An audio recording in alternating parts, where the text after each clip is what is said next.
Hi, this is Kendra from Pencil and Pigment, and today I'm doing my art around the world, and for the month of January I'm doing India, and today I wanted to do an artist spotlight. So today I wanted to talk about Amrita Sher-Gil, and she is considered the mother of modern Indian painting, one of the greatest avant-garde women artists of the early 20th century, and the pioneer in modern Indian art.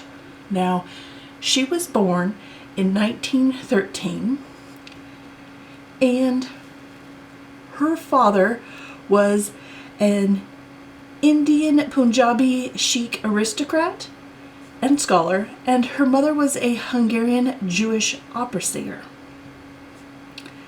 And she was born in Budapest, Hungary.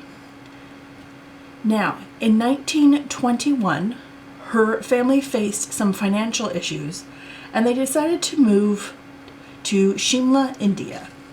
And Amrita at this time was 8 years old, and she had already been painting for 3 years.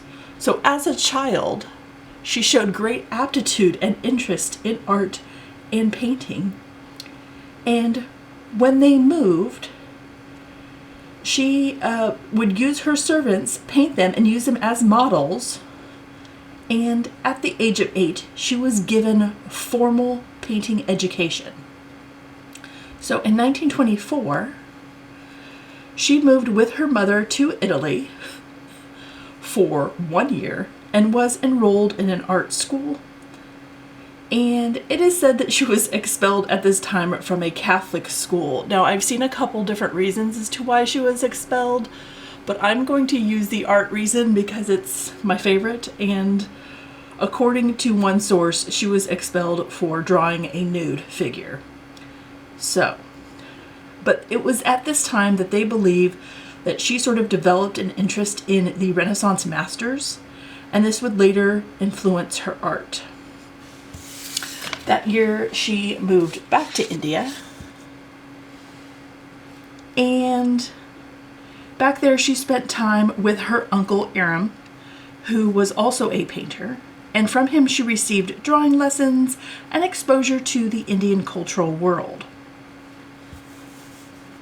At age 16, she and her mother sailed to Europe so she could train as a painter in Paris.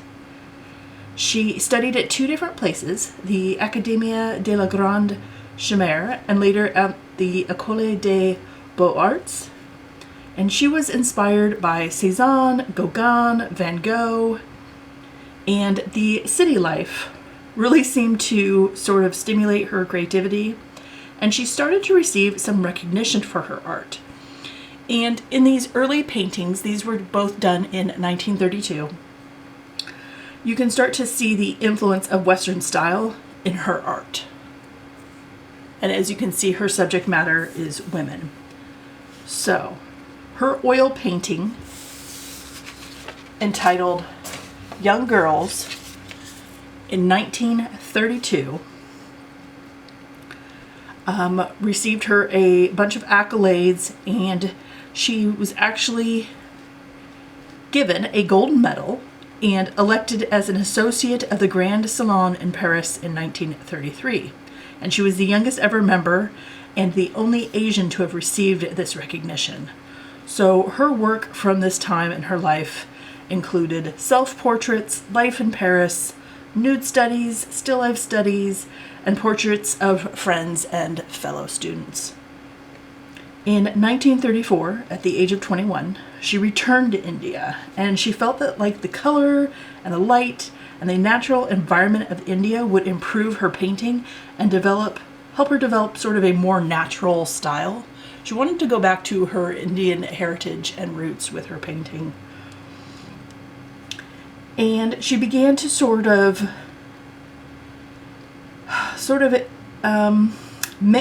blend Western and Eastern painting styles.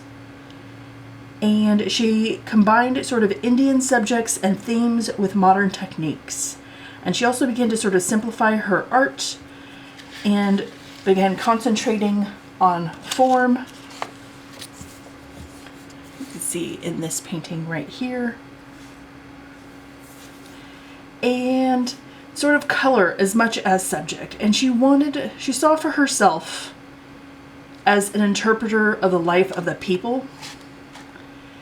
And her sort of artistic mission, if you will, was to express the life of Indian people through canvas.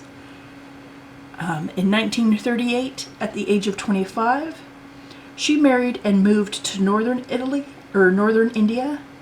And this marked sort of a second phase of her painting that predated the Bengali school of art. There was sort of a Bengali renaissance, if you will, and she was sort of the very beginnings of that. And although she was acclaimed as one of the greatest painters of the century, she actually sold very few art pieces. And during her last years, she began to experiment with three-dimensional forms and animal subjects, and she also began to focus more on women as individuals and their sort of situation within Indian society. In 1941, she and her husband moved to Pakistan, which at the time was sort of an undivided India, and there was a large sort of artistic center there. But in December of 1941, at the age of 28, she died. Now, she lived a very sort of tumultuous life. There are a lot of personal things going on with her. I chose to focus on her art, but some of her affairs and lovers do show up in a variety of her paintings as subject matter. The government of India has declared her works national art treasures. Most of her work can be viewed at the National Gallery of Modern Art in New Delhi and Lahore Museum. There were some interesting things that I wanted to also discuss. So she was on a postage stamp in the 1970s. She was in 2013, UNESCO, the 100th anniversary of her birth, and that was the International Year of Amrita Sher-Gil. In 2016, Google celebrated her 103rd birthday doing a Google Doodle. In 2018, the New York Times published a belated obituary for her. And in 2018, one of her paintings sold for a considerable amount of money. Now, I will link additional resources if you want to see more things of her art.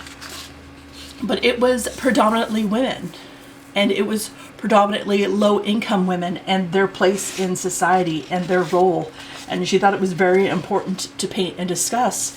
And so women and painters and creators today look to her for her courage in speaking up about some of these situations that women were going through and just using them as a subject matter in a respectful way.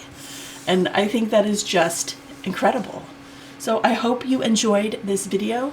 I hope you have a wonderful day, and I will talk to you tomorrow. Bye.